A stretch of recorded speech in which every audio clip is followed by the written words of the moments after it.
बाबा साहब डॉक्टर भीमराव अंबेडकर जयंती समारोह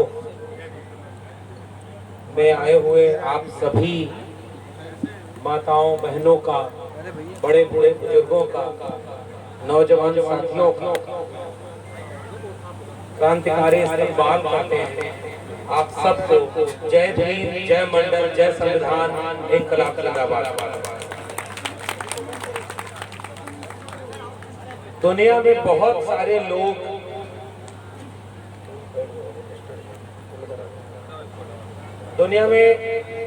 सारे लोग ऐसे पैदा हुए जिन्होंने बहुत बड़े काम किए, महान काम किए, इतने महान काम किए कि दुनिया बहुत बेहतर हुई। और ये हजारों साल से चला आ रहा है।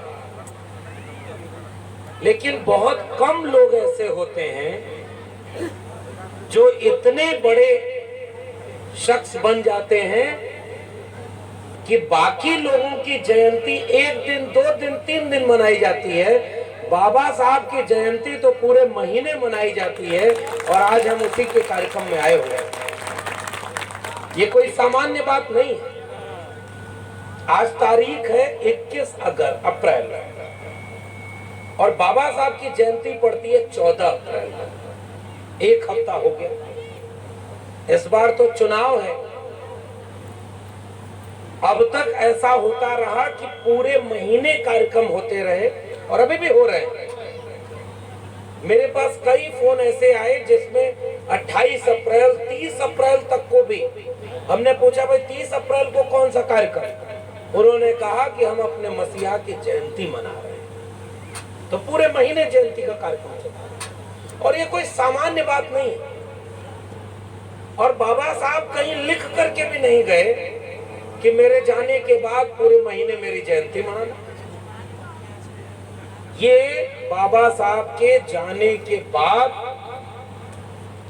जब उनके विचारों को, उनके काम को, उनके संघर्ष को जैसे जैसे ये दुनिया, ये मुल्क समझता जा रहा है, वैसे वैसे उनकी अहमियत बढ़ती जा रही है। और एक और खूबसूरत बात इस कार्यक्रम की देखिए, बाबा साहब डॉक्टर अंबेडकर जिन्होंने आजादी के वक्त तक इतना काम तो कर ही दिया था कि भारत जब आजाद हुआ तो उसके सबसे प्रमुख जो योद्धा हैं आजादी की लड़ाई के, नया भारत बनाने के, उन सब में एक नाम शुरू से ही बाबा साहब अंबेडकर कर रहे। उनके किताबों को पढ़ने पढ़ाने का काम हो, उनके विचारों पर पीएचडी हो, काम करा जाए, लेकिन ऐसा बाबा साहब के साथ नहीं हुआ। कोशिश की गई कि डॉक्टर अंबेडकर को मिटा दिया जाए। उन पर जो किताबें छपी, उनका जो पूरा लेखन था, वह कब छपा पता है आपको? 1980 में आकर। बाबा साहब डॉक्टर भीमराव अंबेडकर को भारत रत्न कब मिला? 1990 में आकर। 40 साल लग गए। देर लगी इस देश को यह समझने में कि बाबा साहब डॉक्टर अंबेडकर भारत रत्न हैं, लेकिन अपने विचारों से, अपने संघर्ष से बाबा साहब अंबेडकर विश्व रत्न बन चुके थे। अब तो उन्हें बस एक तमगा देने की बात थी और वह काम 1990 में हुआ, जब संयुक्त मोर्चा सरकार थी, जब तमाम समाजवादी, अंबेडकरवादी, सामाजिक न्याय को मानने वाले लोग सरकार में थे। तो बाबा साहब अंबेडकर को जब मिटाया नहीं जा सका गया, तो पहली कोशिश ये हुई कि उनको केवल दलितों का नेता बना दिया जाए। इस मंच का इस्तेमाल मैं यही 1-2 बात करने में करूंगा।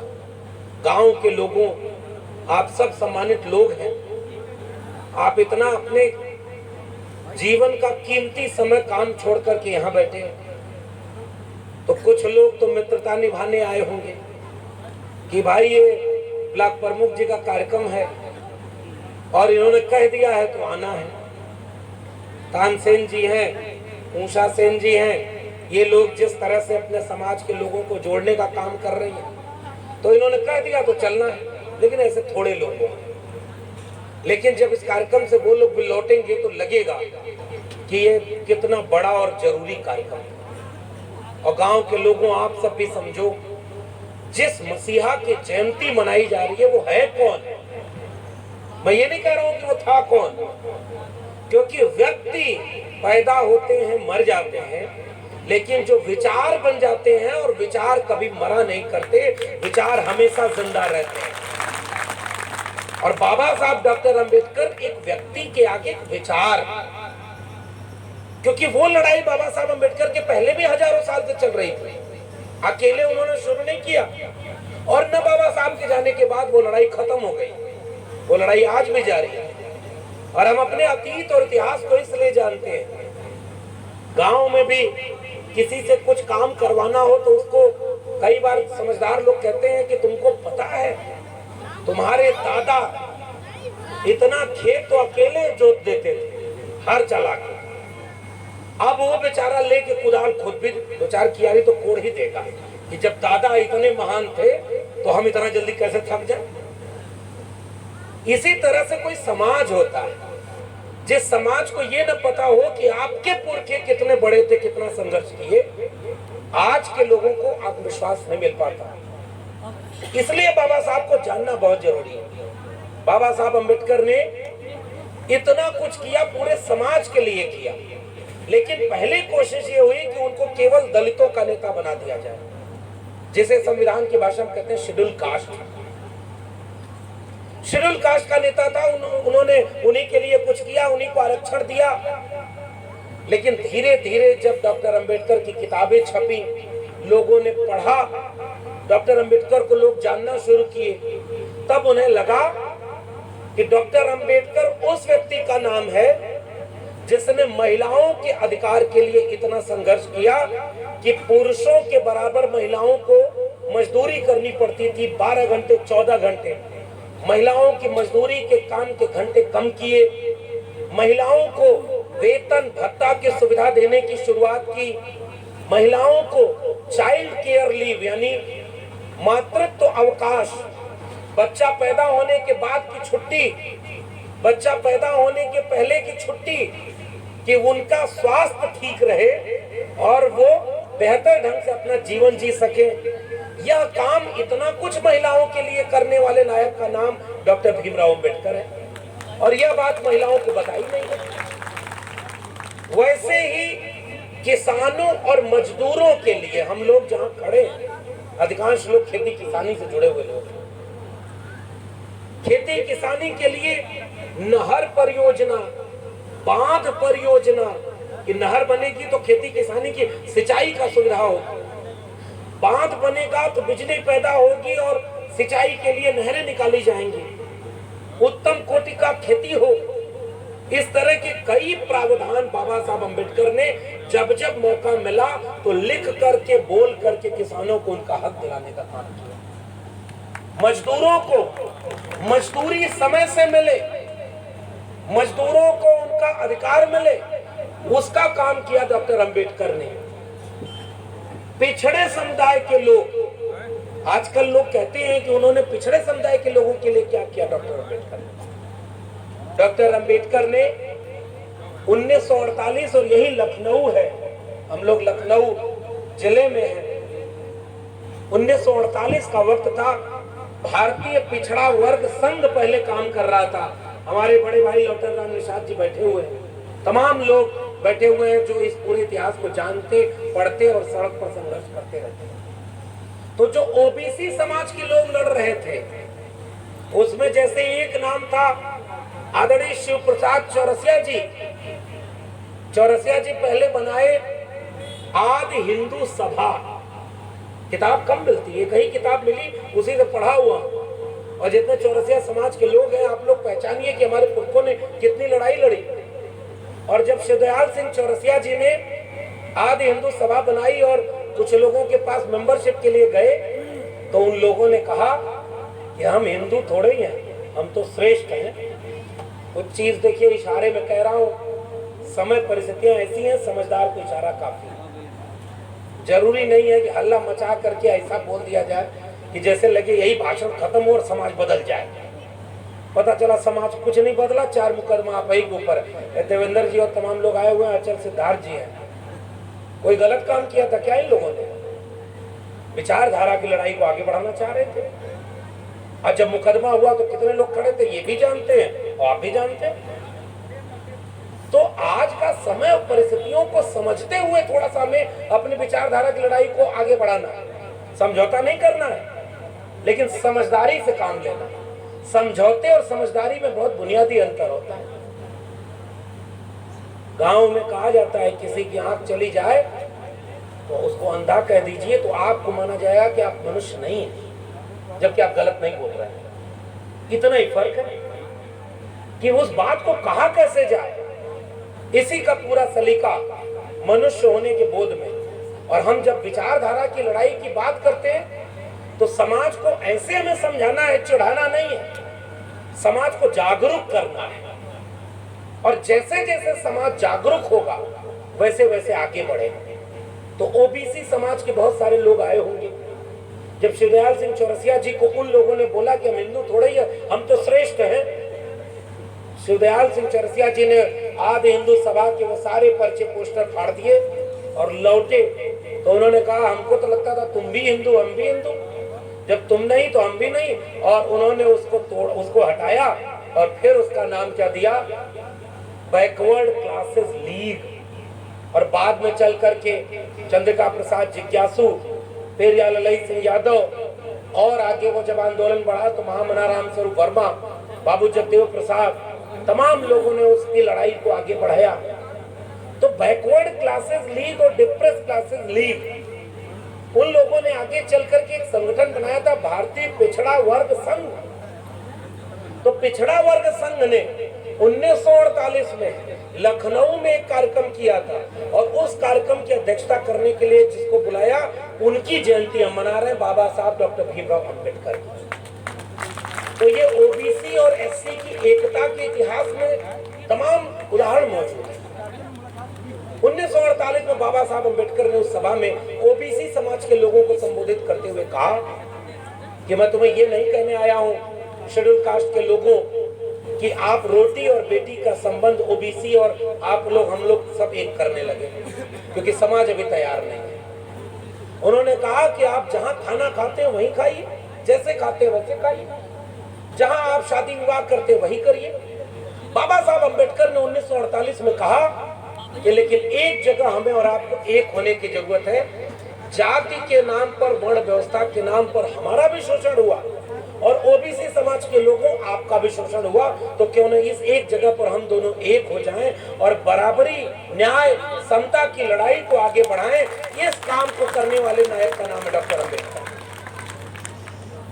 पेरियार रामास्वामी नायकर दक्षिण भारत में थे और पहला संविधान संशोधन 1951 में हुआ, जब पेरियार रामास्वामी नायकर ने ओबीसी समाज के हित के लिए दबाव डाला।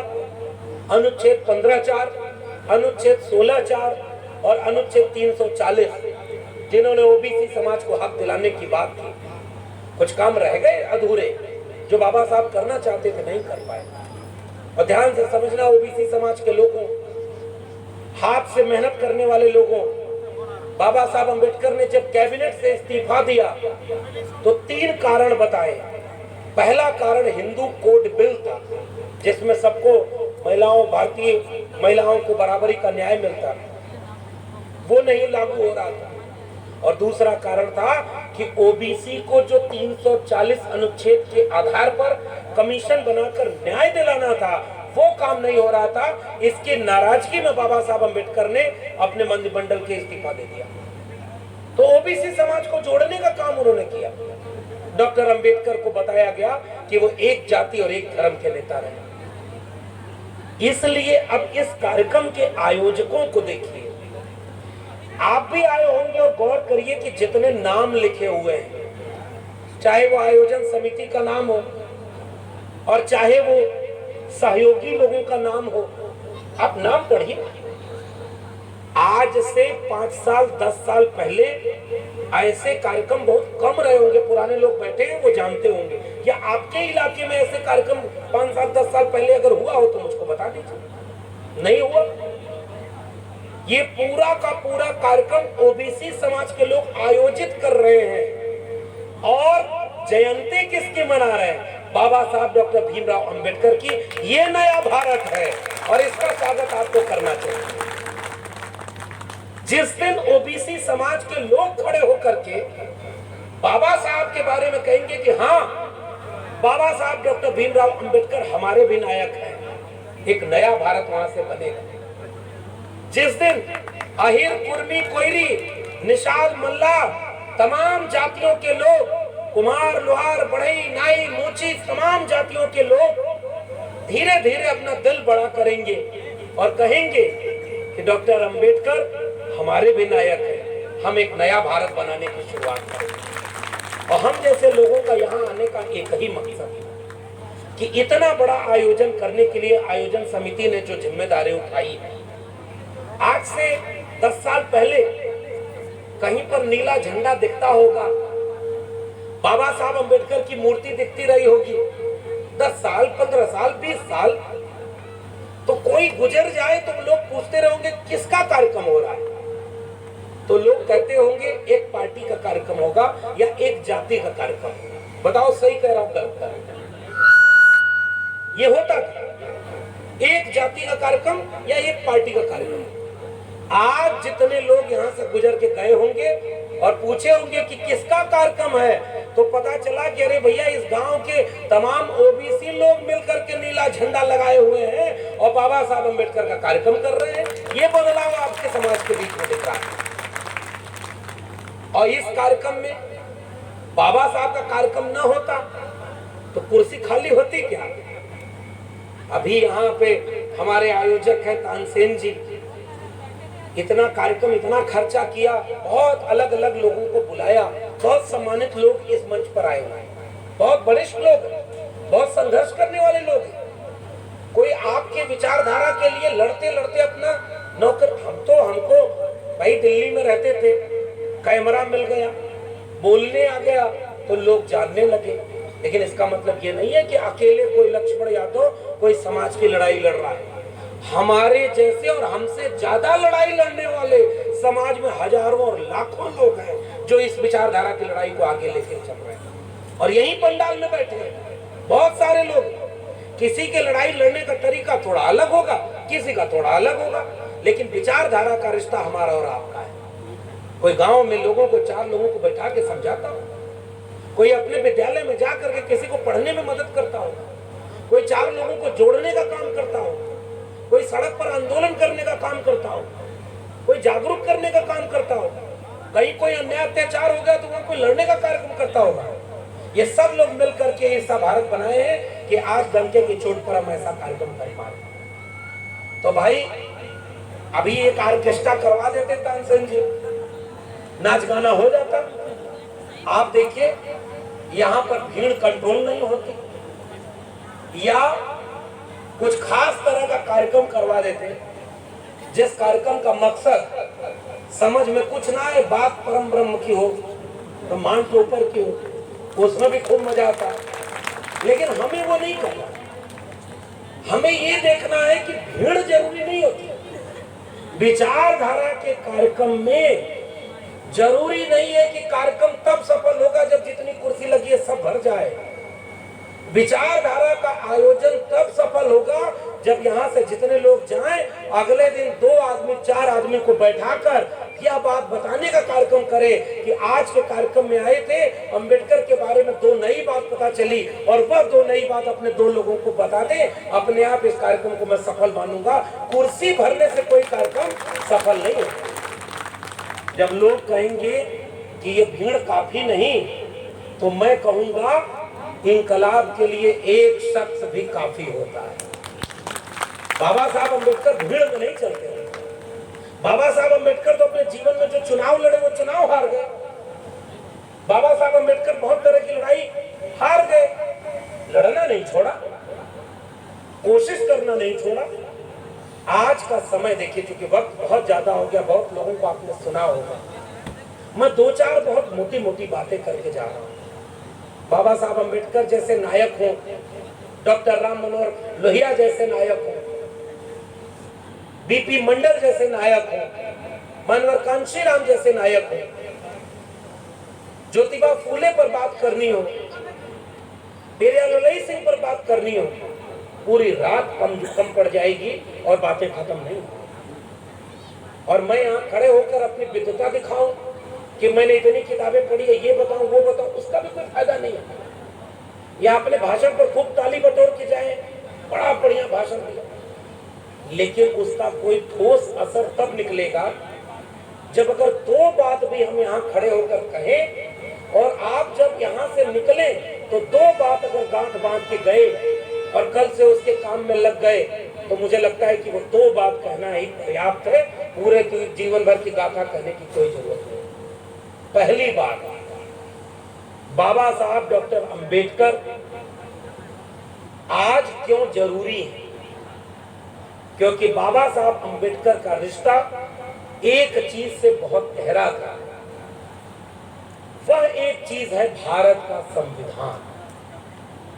बाबा साहब अंबेडकर ने जब भारत के संविधान की ड्राफ्टिंग कमेटी के अध्यक्ष के नाते, बहुत सारे लोग कहते हैं कि अकेला थोड़ा लिख डालना, भोजपुरी समझते हैं ना, तो अकेला थोड़ा लिखना, तो कहे कि 7 लोग थे, एक बीमार हो गए, एक गुजर गए, एक अमेरिका चले गए, एक कभी मीटिंग में कम आए, एक आध ने कुछ मदद की, और खुद जब संविधान सभा की आखिरी बैठक हो रही थी तो बाबा साहब अम्बेडकर के सामने दूसरे सदस्य ने खड़ा होकर कहा कि संविधान को जिस रूप में देश के सामने रखा गया है, यह संभव नहीं होता अगर बाबा साहब डॉक्टर अम्बेडकर इसके प्रारूप समिति के अध्यक्ष न होते।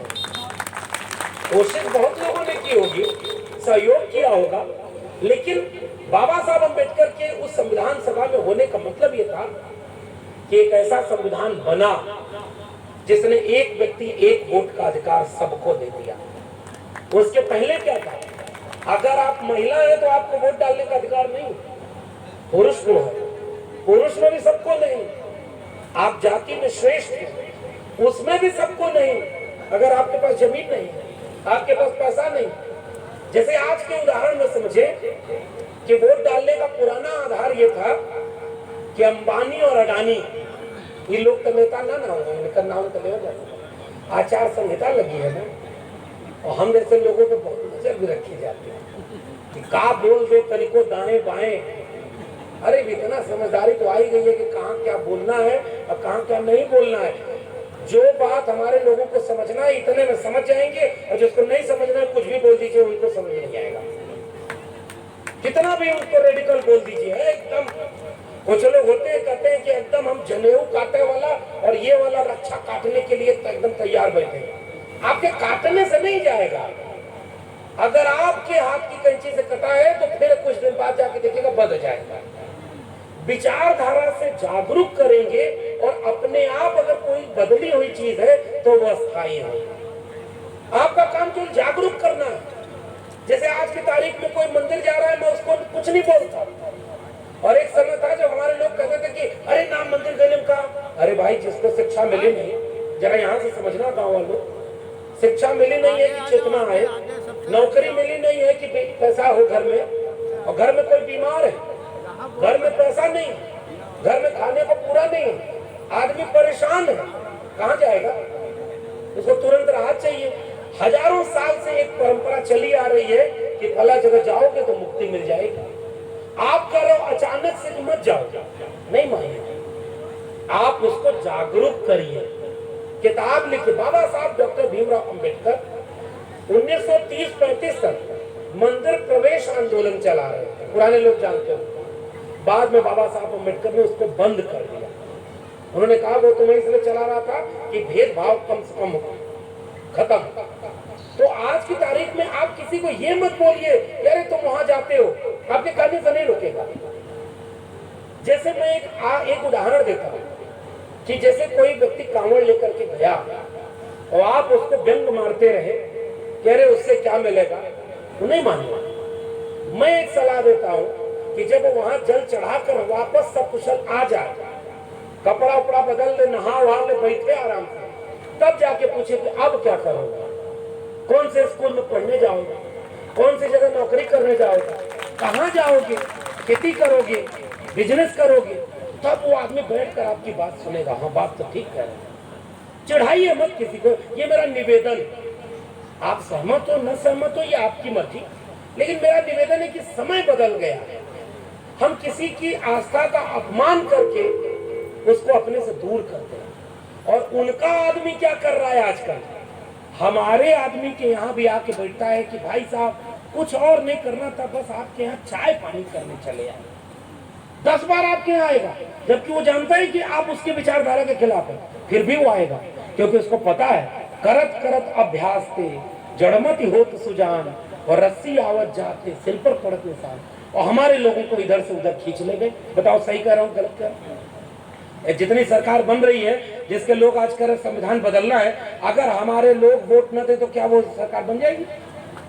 बताइए, सीधी सी बात है।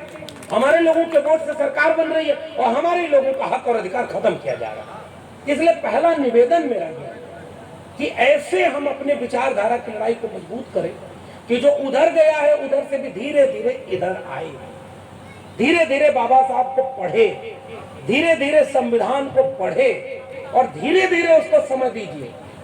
इस देश ऐसा है कि कोरोना आया तो दुनिया में कोरोना की वैक्सीन खोजी जा रही थी, यहाँ भी खोजी जा रही थी, लेकिन हमारे यूपी और बिहार में कोरोना माई का मंदिर बन गया।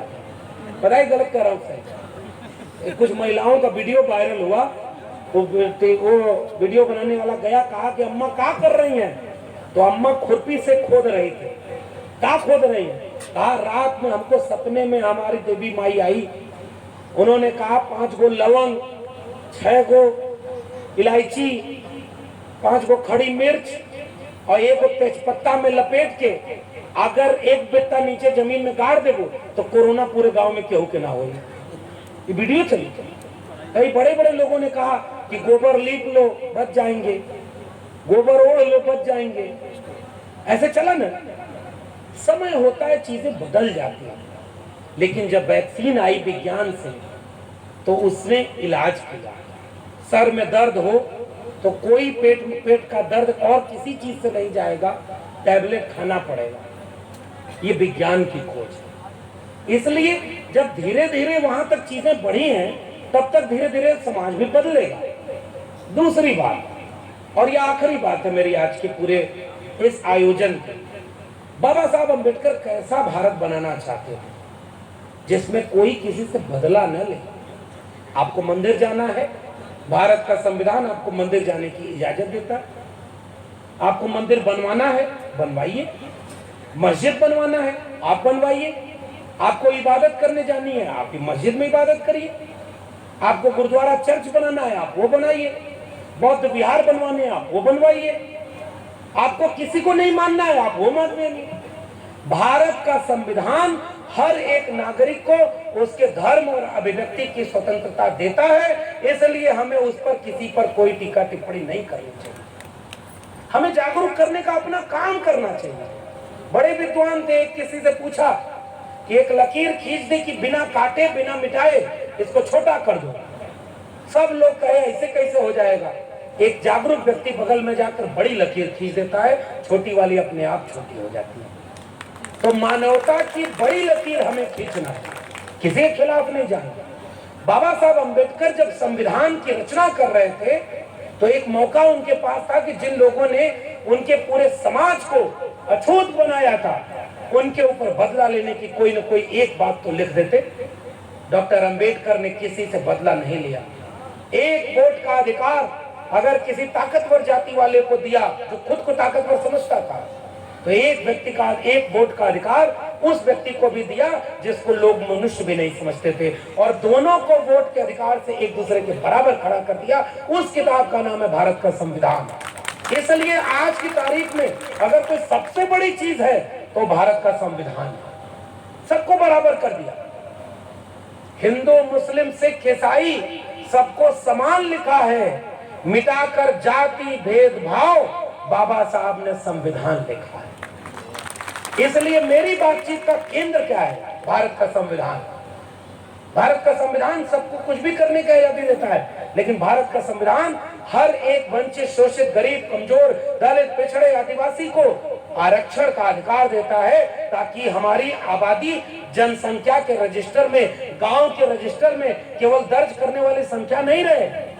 हमारी जितनी आबादी है उतनी आबादी को हमारा हिस्सा चाहिए, तब सबका भारत बनेगा। हम केवल संख्या नहीं है, हम अपना हक और अधिकार भी लेंगे, और उस अधिकार को लेने का रास्ता कौन देगा? भारत का संविधान देगा। और उसके लिए जरूरत क्या है? आपको आरक्षण मिला, आरक्षण मिला तो आपके लोग पढ़ लिख करके नौकरी पाए, हमारे जैसे लोग शिक्षा पाए। इलाहाबाद यूनिवर्सिटी टॉप किया, दिल्ली विश्वविद्यालय में 15 साल पढ़ाया। मैं तो हर मंच पर एक स्वीकार करता हूं कि अगर भारत का संविधान और मंडल कमीशन इस देश में लागू न होता तो मेरे जैसे जाने कितने लोग कहीं गाय भैंस चरा रहे होते, कहीं खेत में मजदूरी कर रहे होते, वो इतने पदों पर पहुंच ही नहीं पाते, क्योंकि भारत का संविधान और मंडल कमीशन ने उनको हक दिया था। क्योंकि हक लोग छीन रहे थे, इसका मतलब ये नहीं है कि कोई हक नहीं दिया। अब जैसे एक डिबेट आती है कि ओबीसी समाज के लोग कहते हैं खुद को कि छत्री हैं, तो कुछ लोग नाराज आते हैं, अरे ऐसे कैसे, तुमको कौन छत्री मानता है? मैं इसका एक उदाहरण देता हूं, कुछ छोटी छोटी बातें बता रहा हूं। ओबीसी समाज में जितनी जातियां आती हैं, चाहे वो यादव हो, चाहे मौर्य हो, चाहे कुर्मी हो, चाहे निषाद हो, चाहे राजभर हो, चाहे कश्यप हो, कोई जाति ऐसी बता दीजिए, पुराने बड़े लोग बैठे हुए हैं, कोई जाति ऐसी बता दीजिए जिसमें शासक वर्ग न रहा हो, राजघराना न रहा हो, सबके राजा थे। इसका मतलब अगर मौर्य वंश था, अगर देवगिरी के यादवों का वंश था, राजा थे, अगर भीलवाड़ा था जहां के राजा भील थे, गोंडवाना था जहां के राजा आदिवासी थे, अगर राजभर वंश था सुहेलदेव, अगर निषादों का वंश था, राजघराने थे, तो इसका मतलब अगर वो वाकई शुरू से शूद्र होते तो राजा उनके लोग नहीं होते। उनको जबरदस्ती शूद्र बनाया गया। इसलिए मैं एक सुझाव, ये मेरा कहना है, आप लोग सहमत हो तो इसको मानिएगा। आज की तारीख में जिसके पास जमीन है, जिसके पास कृषि पशुपालन है, उसको आप कहिए तुम शूद्र हो, नहीं मानेगा। हम कैसे शूद्र हो, हमारा कौन शोषण किया? नहीं मानते लोग। हम एक बात कहते हैं कि हम इस जातिवादी वर्ण व्यवस्था को ही नकारते हैं। न तुम श्रेष्ठ हो और न इस वर्ण व्यवस्था के नाते कोई शूद्र है, सब बराबर है, क्योंकि हम भारत के संविधान को मानते हैं। और एक बात क्यों कही थी बाबा साहब ने, मान्यवर कांशीराम ने, जाओ अपने घर की दीवारों पर लिख दो कि तुम इस देश के शासक हो, तुम्हें हुक्मरान बनना है, क्योंकि तुम पहले हुक्मरान थे, बाद में आपको गुलाम बनाया गया। और गुलाम कैसे बनाया गया? समझदार को इशारा काफी। जिसके पिताजी मुख्यमंत्री रहे हो, जो खुद मुख्यमंत्री रहे हो, विदेश से पढ़ाई पढ़ के आए हो, और मुख्यमंत्री आवाज छूटा तो गंगा जल से घर धुलवा करके अपमानित करने का काम किया कि हमारी नजर में देखो तुम क्या हो। ये होती है वर्ण व्यवस्था जो मानसिकता में भरी हुई है। वर्ण व्यवस्था ये होती है कि बिहार में जब मुख्यमंत्री थे बीपी मंडल, और वहां गंगा में आग लग गई क्योंकि तेल रिस गया था। एक सदन में खड़ा होकर एक व्यक्ति जो खुद को श्रेष्ठ कहता था, कहा कि जब शूद्र मुख्यमंत्री बनेगा तो गंगा में आग नहीं लगेगी तो क्या लगेगा? बीपी मंडल ने कहा कि देखो वहां आग लगी है तेल रिसने से, लेकिन हमारे मुख्यमंत्री बनने से तुम्हारे सीने में जो आग लगी है अभी हमें इसे और भड़काना है ताकि हम बराबरी का समाज में बना। राम नरेश यादव यहाँ मुख्यमंत्री थे। मैं क्यों ये इतिहास बता रहा हूँ? ये पिछले 100-200 साल का सारा कूड़ा कचरा हमारे ऊपर ढकेल दिया गया। इसलिए राम नरेश वापस जाओ, वापस जाके भैंस चराओ। क्यों राम नरेश यादव को बोला गया? अगर वो भी राजघराने से अपमानित करने के लिए। दिल्ली से चमड़ा भेजा संदेश, बार बनावे कर्पूरी और भैंस चरावे राम नरेश, अपमानित करने के लिए। आज ये लड़ाई कैसे आगे लड़ी जाए? मेरे सम्मानित बड़े बूढ़े बुजुर्गों, ये आखिरी बात कह के विदा लूंगा। मेरा मानना है कि जितने भी लोग हाथ से मेहनत करते हैं ना, श्रम करते हैं ना, हम सारे एक लोग हैं।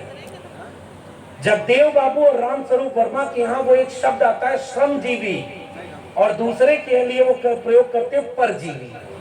श्रमजीवी कौन? जो मेहनत करके अपना पेट भरे और दूसरों का भी पेट भरे। और परजीवी कौन? जो दूसरे के ऊपर जीवित रहे। अब बताइए, श्रमजीवी में 90% लोग आ गए कि नहीं आ गए? जाति खत्म करिए, जमात बदलिए। जाति में कुछ नहीं रखा। ब्याह शादी करने के लिए जाति हुआ करती थी, अब वो टूट रही है। टूट रही है कि नहीं होती? तो अब धीरे धीरे जातियां खत्म होगी, लेकिन अभी जब तक एकदम खत्म नहीं होती, कोई ऐसी चीज खोजा जाए जिसमें जातियां जुड़ जाए, एक हो जाए।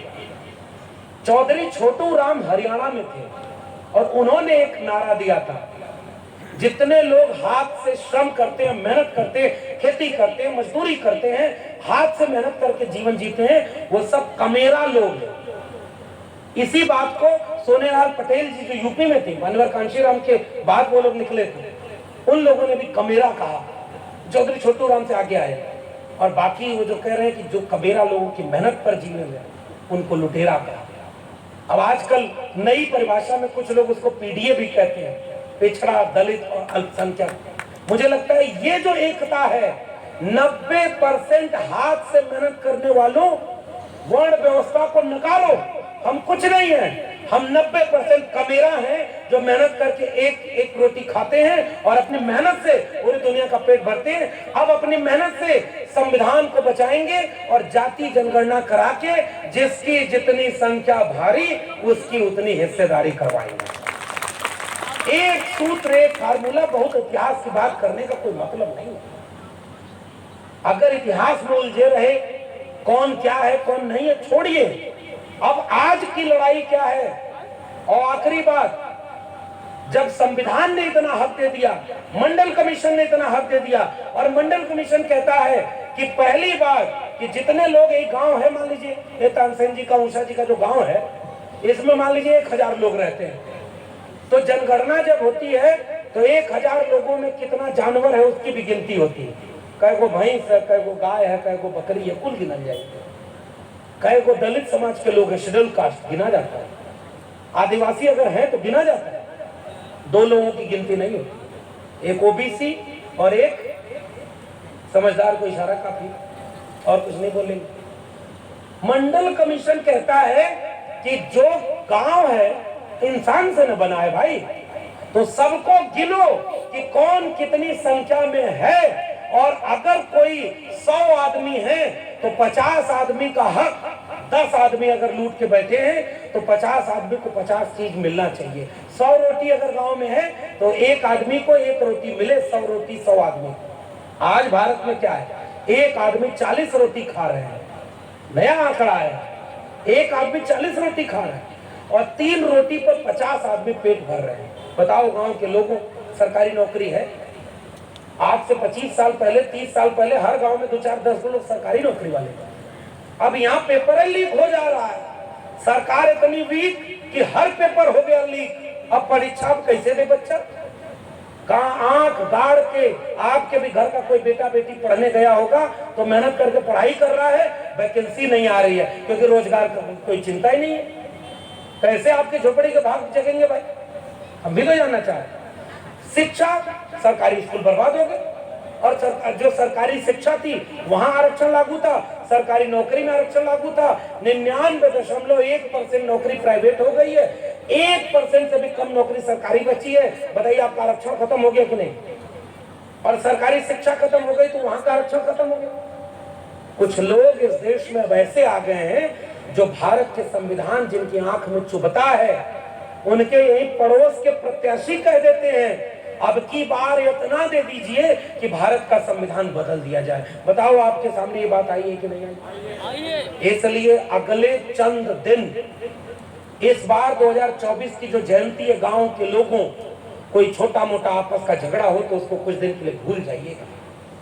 जाति को जाति से लड़ाया गया, ओबीसी को ओबीसी से लड़ा दो, दलित को दलित से लड़ा दो, और तुम्हारा हिस्सा वो मार गया। तो मंडल कमीशन कह रहा है कि जाति जनगणना होनी चाहिए, तो जो जाति जनगणना कराकर सबको सबके हिस्से का हक देगा वही बाबा साहब अंबेडकर का असली वारिस होगा। वरना 14 अप्रैल को माला तो वो भी पहना रहे हैं जो बाबा साहब के विचारों पर ताला पहनाते हैं। तो पहला एजेंडा जो जाति जनगणना की बात करे वह समझ लीजिए आपका अपना हितैषी। जो शिक्षा बचाने की बात करे वो आज के समय में बाबा साहब के सपनों का भारत बनाएगा। जो रोजगार की बात करे वह समझ लीजिए कि बाबा साहब का सच्चा वारिस है। सबको सबके हिस्से का हक मिल जाए।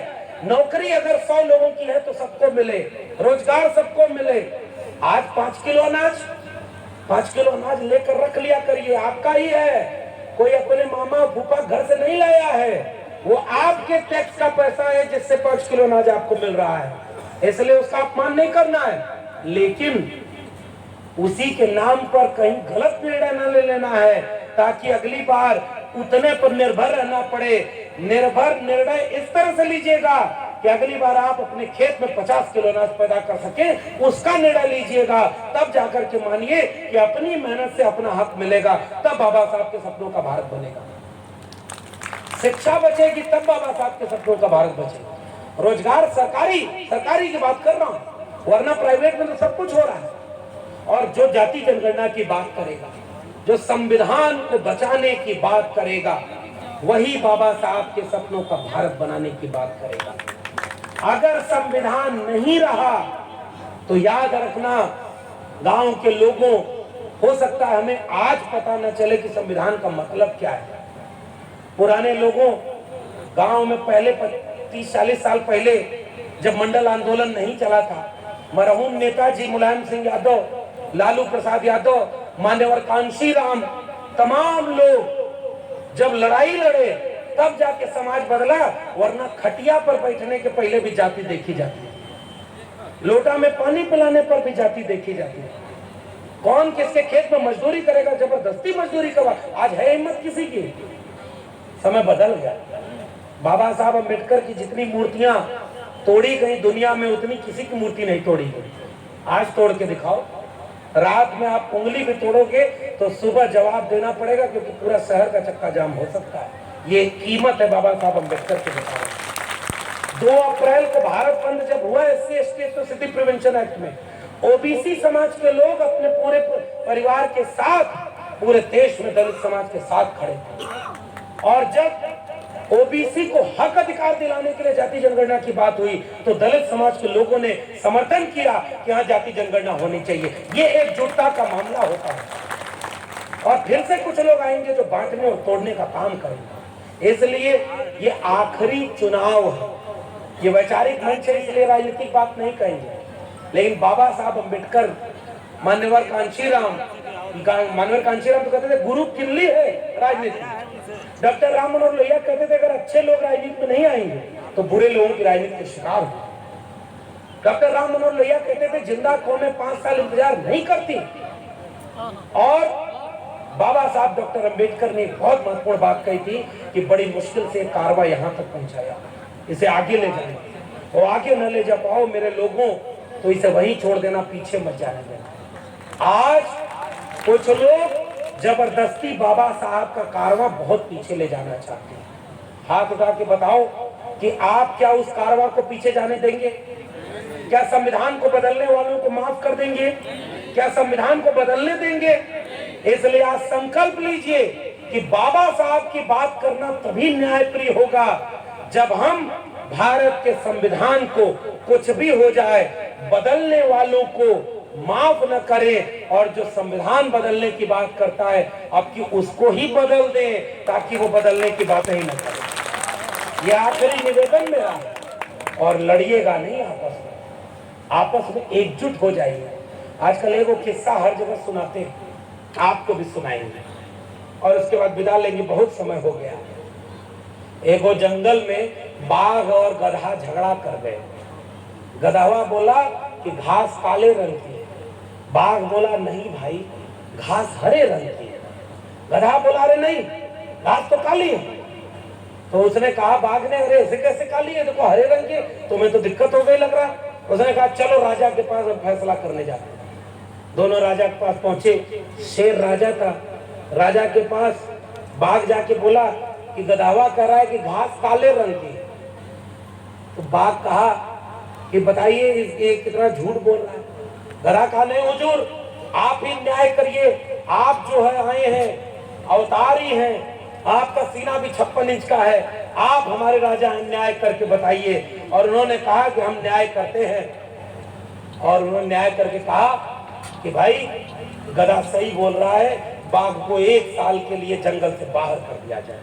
अब गधा चारों टांग ऊपर करके नाचता हुआ गया। ऐ तेरी को मजा आ गया। बाघ बोला, हुजूर ये कैसा न्याय, अब संविधान कहाँ बचा है। और मेरे लोगों याद रखना, आपके साथ भी यही खेल खेला जा रहा है। शेर बोला कि भाई देखो, ये सजा इसलिए नहीं मिली है कि तुम गलत कर रहे थे, मैं भी जानता हूँ घास हरे रंग की है। सजा तो तुम्हें इस बात के लिए मिली है कि तुम अपना सारा जरूरी काम छोड़ करके गधे से बहस कर रहे हो और कोई काम तुम्हारे जीवन में नहीं बचा। हमको और आपको गलत चीज में बहस में फंसाया जाएगा। कोई धर्म के नाम पर लड़ाने आएगा, आप मत लड़िएगा। धर्म आपका निजी विषय, मानना हो मानो, नहीं मानना मत मानो, राजनीति का विषय नहीं। कोई जाति के नाम पर लड़ाने आए तो आप भी कहिएगा आंकड़ा दिखाओ, सच बताओ, तुम्हारे बहकावे में हम आने वाले नहीं। कोई और गांव के नाम पर लड़ाएगा, लेकिन आज न्यूनतम 10 में से 5 चीजें हमारी नहीं मिलती हैं। अगर 5 चीजें मिलती हैं तो आइए इस 5 चीज पर एकजुट हो जाएं। जब हम सब बचेंगे, भारत का संविधान बचेगा, तो बाद में बैठ करके बाकी 5 चीज पर फैसला कर लेंगे। लेकिन अगर हमारे आपस के झगड़े में, हमारे बंटवारे में कोई और तीसरा सारी रोटी खा गया, तो बिल्लियां, जो 2 बिल्लियां लड़ रही थी, बंदर आया, कहा कि हम न्याय करते हैं, तराजू लेकर आया, एक तरफ से रोटी खाए तो दूसरी तरफ ज्यादा हो जाए, इधर से रोटी खाए तो दूसरी तरफ ज्यादा हो जाए। न्याय करने में दोनों तरफ से रोटी खाता गया। एक समय ऐसा आया कि दोनों तरफ की रोटी बंदर खा गया, तराजू एकदम सीधी लेकर दिखाया कि देखो बिल्लियों, मैंने न्याय कर दिया है, जितनी भूखी तुम हो उतनी भूखी ये है, और दोनों में से किसी को भी रोटी का एक टुकड़ा नहीं खाने दिया। और बंदर खुश होकर चला गया। दोनों बिल्लियां इसी बात से खुश हो गई कि चला हम भूखे तो भूखे ना हूं भूखे। वो एक आदमी, वो भगवान मानता था, बचपन वो उसको 2 लोग आए और कहे कि जो है तुमको वरदान देने का एक छूट मिल गई। ये कहानी किस्सा है भाई, ये सब सच से सब कोई वास्ता नहीं, लेकिन जो जिस बात में समझो उसको उससे समझाइए। उस आदमी ने कहा कि तुमको जो चाहिए वो मिलेगा, जो मांगोगे वो मिलेगा, लेकिन एक ही शर्त है, जितना तुमको मिलेगा उसका दुगुना तुम्हारे पड़ोसी को मिल जाएगा। वो आदमी क्या मांगा पता है? कि हमारी एक टांग टूट जाए ताकि पड़ोसी कहे। ऐसी जगह पर हम धोखा खा जाते हैं। इसलिए कर्पूरी ठाकुर जी भारत रत्न एक नारा लगाया करते थे अपनी रैलियों में, उठ जाग मुसाफिर भोर भई, अब रैन कहाँ जो सोवत है, जो सोवत है वो खोवत है, जो जागत है सो पावत है। जिसकी पीढ़ियां अगर सोई हुई हैं, भटकी हुई हैं और असली लड़ाई को नहीं लड़ रही हैं, उनकी आने वाली पीढ़ियां गुलाम पैदा हुई। शिक्षा नहीं बचेगी, रोजगार नहीं बचेगा, संविधान नहीं बचेगा, तो माफ करिए 25 साल बाद, 50 साल बाद हमारी आने वाली पीढ़ी हमसे एक सवाल पूछेगी कि जब तुम थे तो बाबा साहब अम्बेडकर का दिया हुआ संविधान था, जब तुम थे तो बाबा साहब के संविधान पर चलकर बीपी मंडल का मंडल कमीशन था, जब तुम थे तो सरकारी स्कूल थे, जब तुम थे तो सरकारी नौकरी थी, जब तुम थे तो सरकारी बहुत सारी संपत्ति हुआ करती थी। 50 साल बाद तुम हमें कौन सा भारत छोड़ के गए कि न संविधान है, न सरकारी शिक्षा है, न रोजगार है, न कुछ भी है। तो उन पीढ़ियों को क्या जवाब देंगे? इसलिए इम्तिहान का वक्त है। वो पूछेंगी कि तुम्हारे सामने ही संविधान बदलने की बात लोग खुलेआम कर रहे थे, तब तुम क्या कर रहे थे? तो आप कहिएगा कि हम वोट लेने पर थोड़ा सा नाराज थे कि फलाने 10 साल पहले गलती की इसलिए हम इनको वोट नहीं देंगे, ढिमकाने 10 साल पहले ये भी गलती की हम इनको वोट नहीं देंगे। हम आपसे एक गुजारिश करने आए, संविधान बदलने वालों को जो सत्ता में आने से रोके उसको वोट दे दीजिएगा, बाकी समझदार को इशारा करो, उसका नुकसान न होने पाए। क्योंकि यह मौका ऐसा है, बहुत सारे लोग कह रहे हैं कि आखिरी चुनाव है। आपको क्या लगता है? जोर से बताइए, आपको क्या लगता है? चंडीगढ़ का मेयर का चुनाव याद है? पर 20 वोट उनके खिलाफ, 16 वोट उनके पक्ष में और 6 वोट को 8 वोट को उन्होंने इनवैलिड करार दिया, गलत कर दिया। ये तो कहिए कि ऊपर से परम ब्रह्म परमेश्वर देख रहे थे, सीसीटीवी कैमरा। अगर वह कैमरा ना रहा तो चोरी पकड़ में आती, और चोरी अगर नहीं पकड़ में आती तो क्या सुप्रीम कोर्ट उस चुनाव को रद्द करता? और अगर उसे रद्द नहीं करता तो क्या इतना बड़ा लोकतंत्र की लूट हो गई, आप उसको बचा पाते? नहीं बचा पाते ना। आज भी तो आपका भरोसा है, बताइए इस बात की गारंटी है कि जहां वोटवा का बटन दबा रहे वहीं जा रहा? गारंटी है? जोर से बताइए, गारंटी है? कोई गारंटी नहीं। लेकिन अब उसका समय नहीं बचा, अब तो उसी पे बटन दबानी है। इसलिए गारंटी अगर पूरे देश में किसी एक चीज की है तो वो है भारत के संविधान की गारंटी, और किसी तरह की कोई गारंटी का कोई भरोसा नहीं। चीनी कहावत है, चीनी सामान जो बनता है चले तो चांद तक और न चले तो शाम तक। बहुत सारी गारंटी तो ऐसी भी हो जाती है। इसलिए हमारा निवेदन है, बाबा साहब अंबेडकर ने जो सपना देखा था, जो संघर्ष किया था, उसको बचाना हमारी जिम्मेदारी है, क्योंकि हमने बाबा साहब के संघर्ष का लाभ लिया। लाभ लिया कि नहीं लिया? हमारे तन बदन पर कपड़ा है तो इसमें हमारे पुरखों का संघर्ष है। हम यहाँ मंच पर खड़े होकर बोल रहे हैं, बहुत सारे सम्मानित लोग बैठे हुए हैं, हम सब लोग यहाँ नहीं होते अगर हमारे पुरखे, ये ऊपर तस्वीर लगी हुई है, देख लीजिए कितने लोग थे, हर जाति हर धर्म के लोग, और हम लोग एक पोस्टर पे, एक बैनर पे सब जाति वालों को मिला दिए। तो अब वोट देने पर भी सबको मिलाना हमारी जिम्मेदारी है कि नहीं? इसलिए भूखे रहिए, प्यासे रहिए, अपने बच्चों की शिक्षा बचाने के लिए वोट दीजिए, रोजगार बचाने के लिए और संविधान बचाने के लिए। संविधान बचेगा तो हम बचेंगे, संविधान नहीं बचेगा तो हम नहीं बचेंगे। और याद रखिएगा, अगर संविधान नहीं रहेगा तो जय भीम बोलने के लिए भी हो सकता है लिखित परमिशन लेनी पड़ जाए।